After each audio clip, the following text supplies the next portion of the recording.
The phone buzzed relentlessly on the table between us, a constant stream of notifications. Tyler, asking about weekend plans. Josh, needing advice on his presentation. Bryce, wanting her opinion on hotel bookings. The final straw came mid-argument when she snatched up her phone to text someone else for advice. In that moment, I knew my decision was the right one. "Are you seriously texting right now?" I asked, my voice flat. "I need advice," she shot back. "This is insane. Tyler, Josh, Bryson, they get me." "Great," I said. "Maybe one of them has a couch you can crash on." The color drained from her face. "What do you mean?" "The apartment is in my name. It always has been," I explained calmly. "I've already spoken with the landlord. I'm breaking the lease and paying the penalty. You have 30 days to either vacate or take over the lease yourself."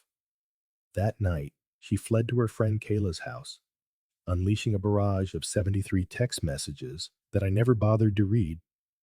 I was too busy packing, preparing for the life I had finally chosen over the relationship I had merely been enduring. Moving day dawned, and with it, the inevitable drama. At 7 a.m. sharp, as professional movers began efficiently loading my belongings, Megan appeared. She wasn't alone.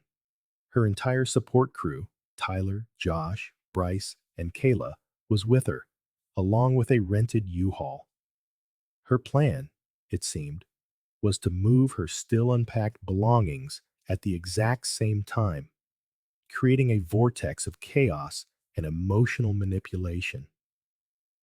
"Some of this furniture is mine," she announced, gesturing vaguely toward items I'd purchased long before we had even met. "Which furniture?" I asked calmly, pulling a folder of organized receipts from my bag. Tyler stepped forward, playing the role of appointed mediator. "Don't be petty, man. This has nothing to do with you," I said, looking past him, "and I'm keeping my things." They tried to claim everything. The television my parents gave me for Christmas, the leather couch I'd bought 2 years before meeting Megan, kitchen appliances with purchase dates that clearly proved my ownership. The absurdity peaked when they tried to grab my Xbox, their justification being that Megan occasionally used the Netflix account on it. Through it all, the movers remained professional, loading only what I indicated, while Megan's crew grew increasingly aggressive, trying to physically block their path. That's when Bryce made his fatal mistake. "Come on, man," he pleaded. "She gave you 3 good years. She deserves something." The words hit me like ice water. Gave me. She gave me 3 years of being a third wheel in my own relationship. Even Megan had the decency to look embarrassed. "That's not," she started.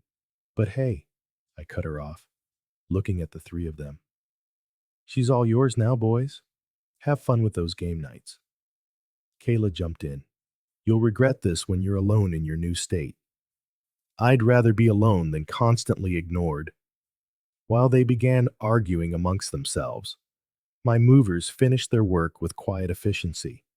I did my final walkthrough, dropped the keys with the building manager, who'd witnessed the entire circus from his office window, and climbed into the cab of the moving truck. That's when Megan played her last, desperate card. "Wait," she cried out. "I love you." It was the first time she'd said it in 6 months. The last time had been when I'd surprised her with concert tickets for a band she'd briefly mentioned liking. "No," I said, turning the key in the ignition. "You love the lifestyle I provided. There's a big difference." I drove away, watching in my rearview mirror as Tyler, Josh, and Bryce attempted to comfort the crying woman they had so effectively helped me lose. The 8-hour drive was therapeutic. Just podcasts, peace, and no competing notification sounds. My new corner apartment exceeded every expectation. It had a gym on the second floor, a 15-minute commute to my new job, and neighbors who could hold a conversation without constantly checking their phones. Over lunch one day, Nicole from accounting asked me about the area. She'd moved here recently, too. We grabbed coffee later to exchange moving tips. She didn't check her phone once during our entire 45-minute conversation. It was a revolutionary concept. Meanwhile, Megan's social media meltdown provided a strange sort of entertainment for our mutual friends, who dutifully sent me screenshots. Some people can't handle strong, independent women with healthy friendships, she posted, and when he's so insecure, he has to move to another state just to avoid communication. Thriving with my real support system. Thriving, apparently, meant couch surfing at Kayla's, since she couldn't afford the apartment on her own. And in a stunning plot twist, none of her devoted guy friends offered up a spare bedroom. Tyler's comment on her post said it all. You deserve better, Queen. But notably, there were no offers of housing. The final act came 6 months later through my sister Lauren. Megan had somehow gotten Lauren's address and taken a Greyhound bus to my hometown. Couldn't afford the gas, I guess. She showed up on Lauren's doorstep at 9 p.m. on a Thursday, looking rough and desperate. I need to talk to Lauren about David, she told my brother-in-law Keith. It's 9 o'clock, he replied reasonably. It's important. I made a mistake. Cool. Still 9 o'clock. Lauren handled it perfectly, telling Megan that I was happy and that she needed to move on. But Megan's response revealed everything. He's with someone new already? How? We were together for 3 years. Yeah, Lauren had replied, and he spent 2 of those years being treated like a piece of furniture. The breakdown that followed was predictable. Sobs about how she couldn't afford anything, how Kayla had kicked her out after a month, how Tyler was too busy with his new girlfriend for game nights, and how Josh and Bryce only called when they needed favors. It was a staggering demonstration of the same lack of self-awareness that had defined our entire relationship.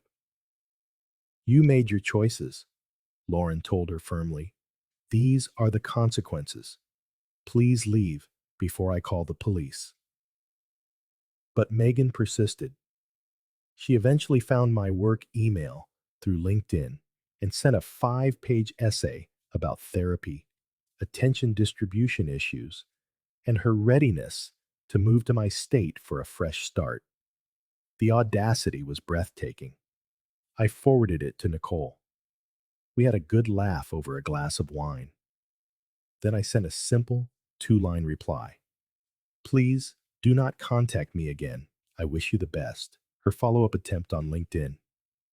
I see you're doing well. Maybe we could grab coffee and catch up. Earned an immediate block and report. 8 months after I moved, Nicole met my parents during their visit. Afterward, my mother's observation cut right to the heart of everything. It's so nice, she said, to see you with someone who actually looks at you when you're talking.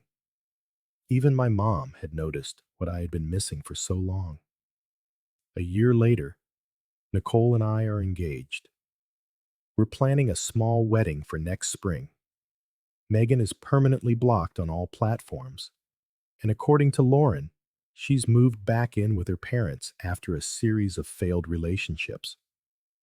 Tyler, Josh, and Bryce have all moved on with their own lives, leaving her without her constant network of validation. It taught me a truth I wish I'd learned sooner. When someone shows you what their priorities are, believe them the first time.